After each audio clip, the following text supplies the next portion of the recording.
খুলনা সাতক্ষীরা মহাসড়কে সড়ক দুর্ঘটনায় 2 জন নিহত হয়েছেন। এই সময় আহত হয়েছেন আরো 4 জন। সোমবার সকাল 9:30টার দিকে হরিণটানা থানার হোগলাডাঙ্গা এলাকায় এই ঘটনা ঘটে।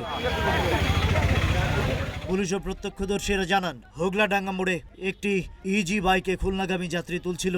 এই সময় পেছন থেকে আসা গ্যাস সিলিন্ডারবাহী একটি ট্রাক নিয়ন্ত্রণ হারিয়ে ইজি বাইককে ধাক্কা দিলে ইজি বাইকটি দুমড়ে মুচড়ে যায়। এতে ঘটনাস্থলে মারা যায় রায়হান নামের এক শিশু। আহত হয় ইজি বাইকে থাকা 5 যাত্রী। আহতদের হাসপাতালে নেয়ার পথে মারা যায় জুয়েল বাবু নামের আরও একজন যাত্রী। আহত 4 যাত্রীকে খুলনা মেডিকেল কলেজ হাসপাতালে ভর্তি করা হয়েছে। খুলনা মেট্রোপলিটন পুলিশের হরিণটানা থানার অফিসার ইনচার্জ খায়রুল বাশার ঘটনার সত্যতা নিশ্চিত করেছেন। খুলনা জেলা প্রতিনিধি শেখ শান্ত ইসলামের পাঠানো তথ্যচিত্রে ডেস্ক রিপোর্ট। প্রত্যেক বছর অ্যাক্সিডেন্ট হয়।